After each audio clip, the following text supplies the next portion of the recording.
everybody. This is going to be a full match breakdown of my performance at the South Carolina State Championship. For those who don't know me, my name is Dillion Walker, 19 years old, currently a full-time student in college, and I'm blessed to say I was able to place second overall as well as win the open division at this match. So I'm going to go over my mental process, visual process, stage planning, footwork, all the good stuff, as well as the bad stuff. Not everyone's perfect, so I'm going to cover my mistakes and show you guys how I'm really seeing what I need to improve next. Hope you guys enjoy. So off the bat, a lot of people were taking this port first before shooting these three targets. When I'm looking at where I want to go first, I'm also looking at where I want to go next. For me, I like to go in one solid direction. So for me, this stage was just left to right. And again, this is all situational stuff. So you have to be able to gauge your strengths and your weaknesses.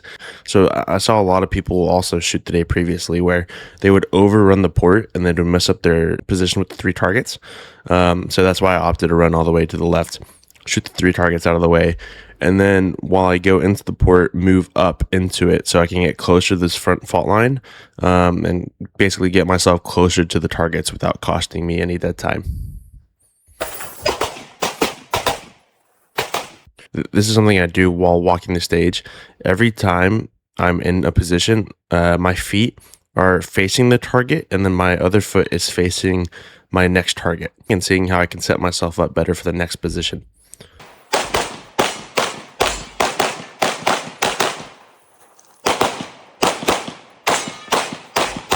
I unfortunately did have two really sloppy makeups on this left mini popper just from bad trigger control and visual patience. Part of the first stage nerves.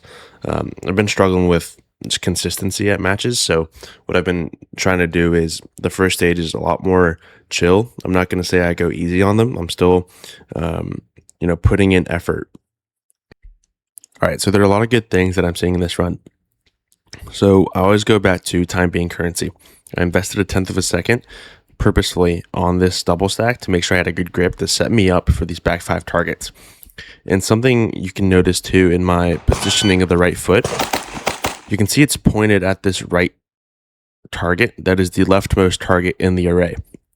And so by doing that, it made my transition a lot more natural and allowed me to transition super hard while not adding any kind of input that is unnecessary to the gun to make sure that I don't over transition and I don't pull any bad shots, just to make sure that I'm shooting really nice and clean in this back part.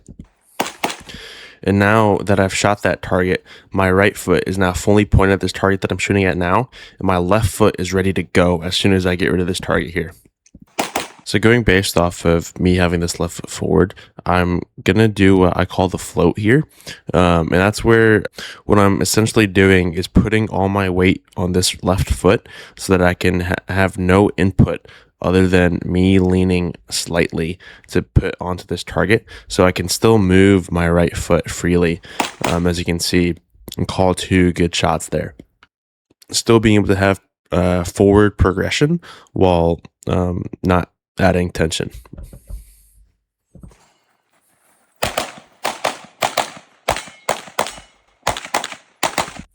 And so something with this position, I don't know if you guys noticed, but a lot of people I saw came in on this no-shoot. There's an open target on the left, a no-shoot target, and then another open target on the right side of this wall here.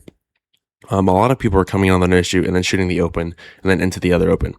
I opted to come in on the open target because the no-shoot appeared sooner, but because of it being a higher risk target, because you're going to want to be delayed and hesitant on it, it's around the same time just coming on the no-shoot. And so by doing that, I minimized my risk. I got better points on it. And then it just let me shoot this whole array left to right. And you can see after I shoot that no-shoot, I'm using the right open target that's to the right of this wall to set up my left foot better to shoot this next part of the array. So that helps me pivot into this next part where my right foot is now pointed to where I want to go next, and my left foot is nice and low to where I can still call really good shots. And I'm not adding any input to the gun. And this is all footwork stuff that I'm seeing in my stage planning and making decisions on while walking the stage. This isn't something that just comes up naturally. These are things that I'm looking at and really calculating, honestly, of not only what's better for the hit factor, but what also lessens any risk. So that way you can still have a good hit factor if you are unable to execute the highest hit factor plan. So sure, coming in on this no shoot would have been faster in theory, but because you're adding so much risk, I opted to just get the open and then shoot the whole array left to right and just play to my strengths.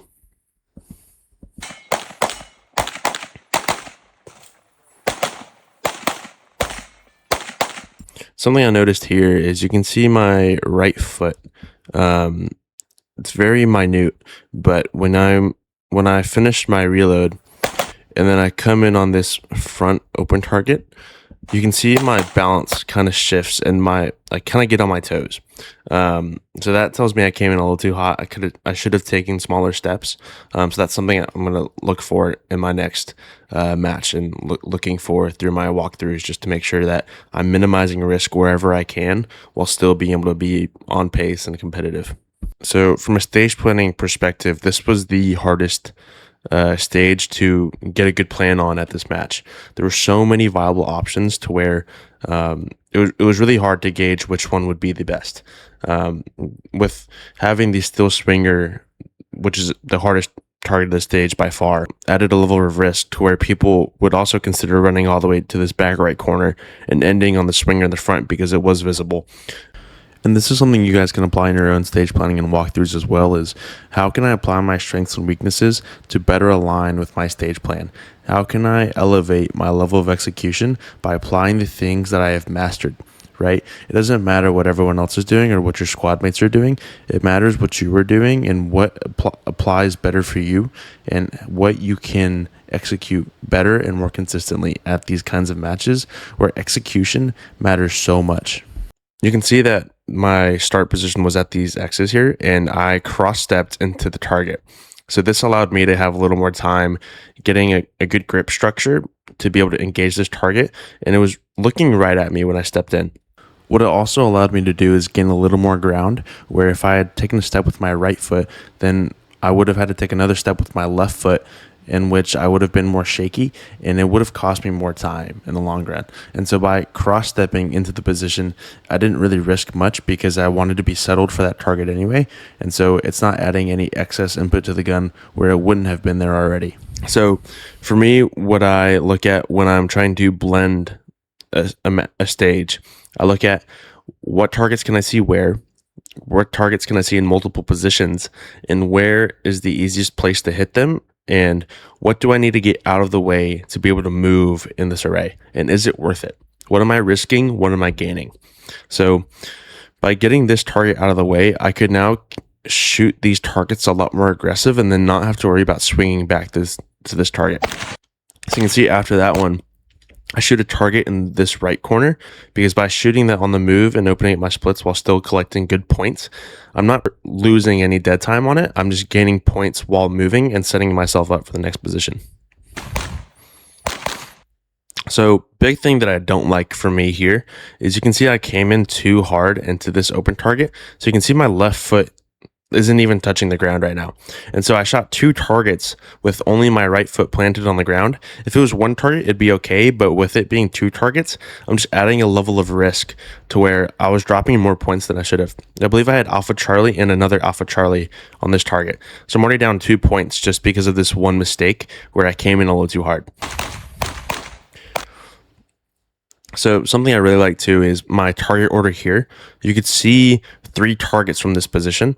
And so there was this one on the right side of this wall that I had shot after in this front right corner. That was my first target in this front right corner.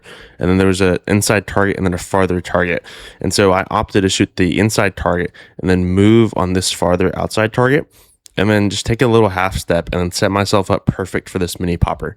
And so when I looked at this array, you can see the highest risk targets are this far open target, this mini popper, and then there's a no shoot tucked in on the very far left.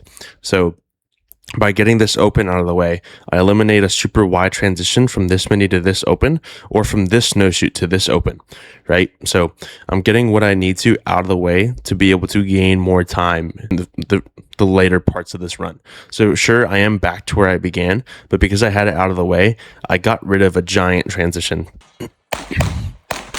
So you can see too, by shooting this mini popper and getting it out of the way, I could shoot these left 3 targets completely on the move and going in the same direction. And so by shooting this left open, I could shoot this open, and there's another open that's hidden behind this no shoot at the wall. And I made sure to open up my splits so I can move a lot more aggressive on it and transition straight into this double stack like you can see that I'm doing now. And you can see I never fully settled in this position except for this far open target, because that was the highest risk target of this position. So you can see that I'm using targets in a position to set me up for other targets in the same position. So when I go back, you can see that my left foot plants. Then while I'm transitioning to this right no shoot, because I'm confident in my ability to shoot that with only one foot really making direct contact, I'm able to shift my whole body to just transition straight into that right open target super nicely. And then now my body is fully positioned to be able to nail that load as soon as I exit. And you can see I'm not moving super aggressively, because I know as soon as I hit the load, I'm going to want to get my gun up pretty early for this right open target that you can't see in the frame. This is something that I've been working a lot on too lately, is visual patience. You can see I under transitioned the gun and I just pulled the shot off. So that's something that was pretty lazy of me in this run, as well as the swinging steel. I was first on this stage, I believe, and so I didn't have a lot of time to look at the swinging steel and look at the timing of it. So from previous experiences shooting swinging steel, I knew it was around 3/4 of a second. And so I made the dumb mistake of trying to use my internal clock to gauge when to shoot it. And so you can see I took 2 shots before the swinger was even out. And then I had to wait for it to come back from the other side of the hardcover steel. So those are the little things that I'm seeing in myself and things that I'm working on. Just because you win the match does not mean that you shot perfectly, right?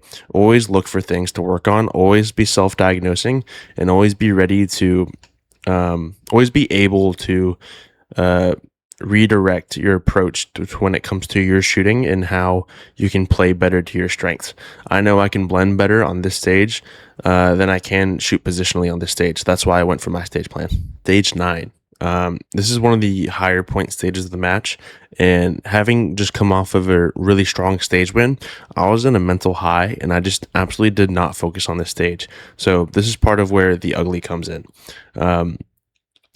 I get really bad. I know a lot of people struggle with this too, but a lot of times when I do good on a stage, the next one goes poorly because I feel like the process already worked, so then I should be able to push it. That's absolutely wrong. Because the last stage worked, I should have kept on going with that process and just trusting in myself and knowing that I was already fast enough and not trying to push speed on this stage, especially because this stage isn't to my strength. This stage is just 3 positions and just accuracy. It's one of those stages where you don't want the stage win. You just want to have a good, solid run. And that's exactly what I did not do on this run. All right.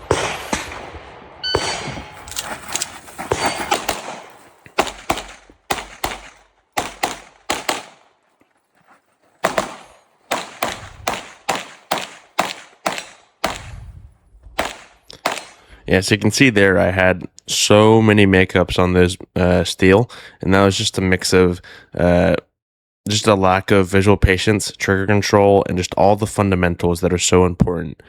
This is one of those stages where if you know it's not your strength and it's more so of a weakness like it was for me, then I should have just shot a lot more controlled and just gotten good points and good hits and just been more consistent on the steel and just get out of the stage and focus on the next one.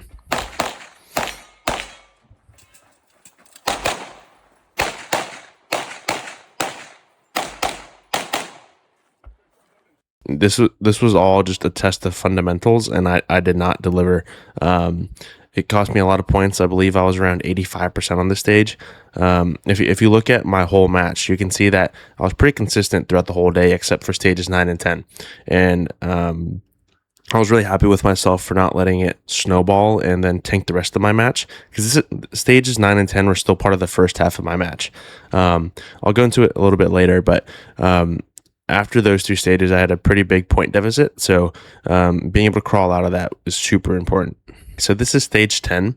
On this stage, I'm not necessarily going to talk about the stage plan or my footwork just because I feel like there's more to learn here from the mental side and the visual side, as opposed to my stage plan. So for me, when I was on this run, you can see already I came out super aggressive, and because I had a poor run on the last stage as well, I was wanting to be more aggressive, wanting to rush, and that never leads to good things, right? You always want to reach just a level of consistency where you're just shooting your game and shooting your pace and not shooting anyone else's pace, or trying to push yourself where you shouldn't be pushing. In this stage, you can see that I was pushing myself, and it reflects on the score.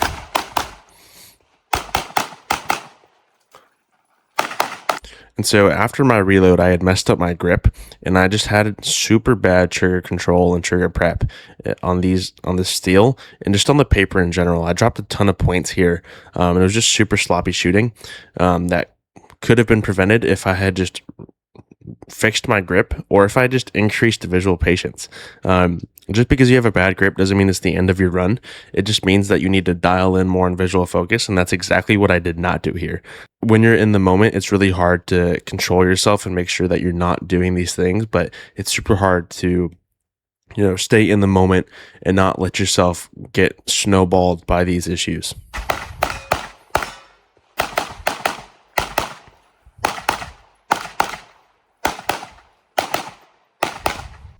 And you can see here with how my body's positioned, something for me is if my right shoulder is pretty high, that means I'm adding a lot of tension in my right hand. So you can see where I was shooting a lot more timid, and I knew I was going to run low on ammo just because I had already downloaded my magazine to make it easier for me to load, and I was just having really bad points so far. So I got a lot more timid, my right shoulder raised, and I put a lot more into the right hand than I should have. And that caused me to shoot 5 total shots on the snow shoot. And so that's what caused me to run dry actually on this far open. So yeah, just super sloppy. Because of this stage and the previous stage, I was in like a 60 to 75 point deficit that I had to crawl my way back from. So I'm honestly very proud of myself for being able to fight through this and not let myself think, okay, my match is done, screw it, let's just have fun. I still stayed in the fight, still stayed in the moment, and made sure to just keep going back and trusting my process and making sure that I minimized mistakes from there on, just because I knew as soon as I made a mistake, match was done, there's no way for me to win. So a lot of high pressure situations came from this moment, and I'm really happy with myself and how I handled that situation and how I was able to come back with the win.